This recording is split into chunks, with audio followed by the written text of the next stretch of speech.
Welcome back dear friends. दोस्तों, पिछले video में हमने टेंस की सारी बेसिक इन्फॉर्मेशन को कवर कर लिया था। अब इस वीडियो में हम टेंस को डिटेल में स्टडी करने जा रहे हैं, तो आइए इसको शुरू से शुरू करते हैं।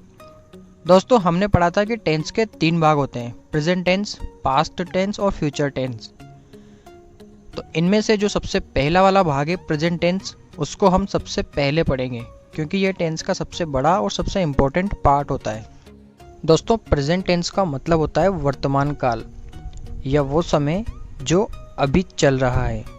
मतलब जब हमें सेंटेंस में वर्तमान में होने वाले कार्यों के बारे में बताया जाए तो वहाँ पर प्रेजेंट टेंस होता है। जैसा कि हम जानते हैं, प्रेजेंट टेंस के भी 4 भाग होते हैं। अब उन चारों भागों को हम डिटेल में स्टडी करेंगे तो यह टेंस बहुत अच्छे से समझ में आ जाएगा। जिनमें से सबसे पहला भाग होता है प्रेजेंट इंडेफिनाइट टेंस या सिंपल प्रेजेंट टेंस।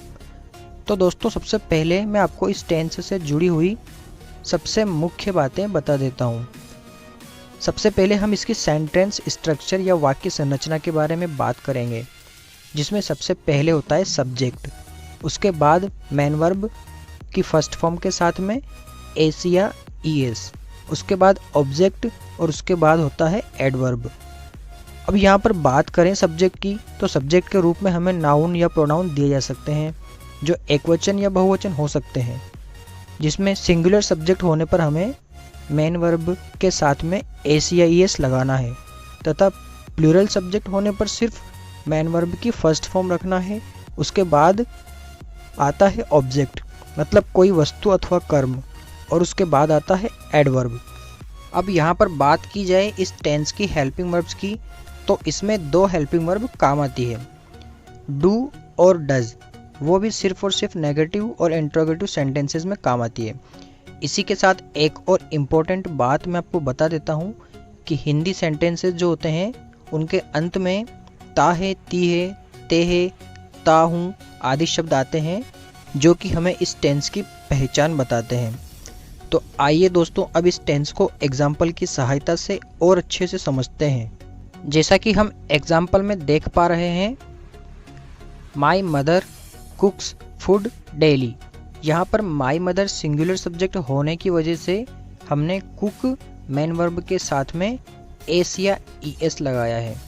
उसके बाद फूड हमारा ऑब्जेक्ट है और डेली एडवर्ब। तो दोस्तों, इसी वाक्य का नेगेटिव सेंटेंस बनाने के लिए हम सब्जेक्ट के बाद में डू नॉट अथवा डज नॉट का प्रयोग करेंगे। यदि सब्जेक्ट सिंगुलर है तो हमें डज नॉट का प्रयोग करना है, और यदि सब्जेक्ट प्लूरल है तो डू नॉट का प्रयोग किया जाएगा। और इसी वाक्य का इंट्रोगेटिव सेंटेंस इस प्रकार बनाया जाएगा, जिसमें सबसे पहले सब्जेक्ट के अकॉर्डिंग हमें हेल्पिंग वर्ब डू अथवा डज का प्रयोग करना है। उसके बाद सब्जेक्ट आएगा, उसके बाद मेन वर्ब और उसके बाद शेष वाक्य। तो दोस्तों, ये तो हो गए इस टेंस से जुड़े हुए सबसे इम्पोर्टेंट पॉइंट्स। अब इसके अलावा मैं आपको यहाँ पर कुछ स्पेशल कंडीशंस और स्पेशल सेंटेंस बता रहा हूँ, जिनमें हमेशा प्रेजेंट इंडेफिनाइट टेंस होता है। तो दोस्तों, ऐसे वाक्य होते हैं यूनिवर्सल ट्रुथ वाले वाक्य, मतलब सदा सत्य रहने वाली बातें बताने वाले वाक्य।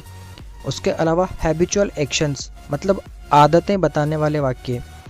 उसके अलावा फ्यूचर टेंस के कोई भी फिक्स प्लान बताने वाले वाक्य। उसके अलावा शेड्यूल या रूटीन बताने वाले वाक्य जो होते हैं वो हमेशा इस टेंस में आते हैं। दोस्तों, इसके बाद आगे बढ़ते हैं और बात करते हैं प्रेजेंट टेंस के दूसरे भाग की, जिसका नाम है प्रेजेंट कंटिन्यूअस टेंस। इसकी सेंटेंस स्ट्रक्चर को देखें तो इसमें सबसे पहले होता है सब्जेक्ट, उसके बाद आती है helping verb is, am, are, उसके बाद मेन वर्ब के साथ में आईएनजी, उसके बाद ऑब्जेक्ट और उसके बाद आता है एडवर्ब। दोस्तों, यहाँ पर हम इज, एम, आर का प्रयोग इस प्रकार करेंगे। एम का प्रयोग हमेशा आई के साथ किया जाता है। इज का प्रयोग सेंटेंस में सिंगुलर सब्जेक्ट मतलब एकवचनकर्ता आने पर किया जाएगा, तथा आर का प्रयोग सेंटेंस में प्लूरल सब्जेक्ट मतलब बहुवचनकर्ता के आने पर किया जाएगा। और दोस्तों, इस टेंस के हिंदी वाक्यों के अंत में रहा है, रही है, रहे हैं, रहा हूँ आदि शब्द आते हैं, जो हमें इस टेंस की पहचान बताते हैं। जैसा कि हम एग्जाम्पल में देख पा रहे हैं, I am speaking English, Rahul is singing a song. पहले वाक्य में आई सब्जेक्ट होने की वजह से हमने एम हेल्पिंग वर्ब का प्रयोग किया है, तथा दूसरे वाक्य में राहुल मतलब कि सिंगुलर सब्जेक्ट होने की वजह से हमने इज हेल्पिंग वर्ब का प्रयोग किया है। इसी वाक्य का नेगेटिव सेंटेंस इस प्रकार बनेगा, Rahul is not singing a song. इस वाक्य में हमने हेल्पिंग वर्ब के बाद में नोट शब्द लगा दिया है, जिससे वाक्य नेगेटिव बन गया है। और इसी वाक्य का इंट्रोगेटिव सेंटेंस इस प्रकार बनेगा, is Rahul singing a song. मतलब हेल्पिंग वर्ब स्टार्टिंग में आ जाती है और सेंटेंस के एंड में क्वेश्चन मार्क मतलब प्रश्नवाचक चिन्ह आने पर हमारा सेंटेंस प्रश्नवाचक यानी कि इंट्रोगेटिव बन जाता है। इसके बाद हम आगे बढ़ते हैं और बात करते हैं प्रेजेंट टेंस के तीसरे भाग मतलब प्रेजेंट परफेक्ट टेंस की। इसकी सेंटेंस स्ट्रक्चर की बात की जाए तो इसमें सबसे पहले होता है सब्जेक्ट, उसके बाद आती है हेल्पिंग वर्ब हैज़ और हैव, जिनमें से हैज़ का प्रयोग सिंगुलर सब्जेक्ट और हैव का प्रयोग प्लूरल सब्जेक्ट के साथ में किया जाता है। और उसके बाद आती है मेन वर्ब की थर्ड फॉर्म, उसके बाद ऑब्जेक्ट और उसके बाद आता है एडवर्ब। और दोस्तों आगे बात करें तो इस टेंस के हिंदी वाक्यों के अंत में चुका है, चुकी है, लिया है, दिया है, गया है, आया है आदि किसी भी काम के पूरा हो जाने के बारे में बताने वाले शब्द आते हैं, जिससे कि हमें पता चल जाता है कि इस सेंटेंस में प्रेजेंट परफेक्ट टेंस है। जैसा कि हम एग्जाम्पल में देख पा रहे हैं, my father has drunk coffee. यहाँ पर माई फादर सिंगुलर सब्जेक्ट होने की वजह से हमने इसके साथ में हैज़ हेल्पिंग वर्ब का प्रयोग किया है। इसी वाक्य का नेगेटिव सेंटेंस इस प्रकार होगा, जिसमें हेल्पिंग वर्ब के बाद में नोट शब्द आ जाएगा, my father has not drunk coffee. और इसी प्रकार इसका इंट्रोगेटिव सेंटेंस जो होगा उसमें हेल्पिंग वर्ब स्टार्टिंग में आ जाती है और सेंटेंस के एंड में क्वेश्चन मार्क मतलब प्रश्नवाचक चिन्ह होता है, has my father drunk coffee. तो दोस्तों आगे बढ़ते हैं और बात करते हैं प्रेजेंट टेंस के चौथे भाग मतलब प्रेजेंट परफेक्ट कंटिन्यूस टेंस की। और इसकी सेंटेंस स्ट्रक्चर की बात की जाए तो उसमें भी सबसे पहले होता है सब्जेक्ट, उसके बाद होती है हेल्पिंग वर्ब हैज़ हैव, लेकिन इनके साथ में बिन शब्द लग जाता है। उसके बाद मेन वर्ब के साथ में आईएनजी होता है, उसके बाद होता है ऑब्जेक्ट और उसके बाद आता है सिंस अथवा फॉर और इसके साथ कोई समय दिया हुआ होता है। दोस्तों यहाँ पर कंफ्यूजन करने वाली एक एक चीज़ को समझना होगा, तभी जाकर अच्छे से यह टेंस हमें समझ आएगा। सबसे पहले हेल्पिंग वर्ब की बात की जाए तो सिंगुलर सब्जेक्ट होने पर हैज़ बिन का प्रयोग किया जाता है और प्लूरल सब्जेक्ट होने पर हैव बिन का प्रयोग किया जाएगा। उसके बाद मेन वर्ब की फर्स्ट फॉर्म के साथ में आईएनजी लगाना होता है। उसके बाद ऑब्जेक्ट होता है, उसके बाद सिंस अथवा फॉर का प्रयोग इस प्रकार किया जाएगा कि पॉइंट ऑफ टाइम मतलब निश्चित समय बताने पर सिंस का प्रयोग होगा और पीरियड ऑफ टाइम मतलब अनिश्चित समय आने पर फॉर का प्रयोग किया जाता है। और इसी के साथ इस टेंस के हिंदी वाक्यों के अंत में इतने समय से, रहा है, रही है, रहे हैं आदि शब्द आते हैं जो हमें इस टेंस की पहचान बताते हैं।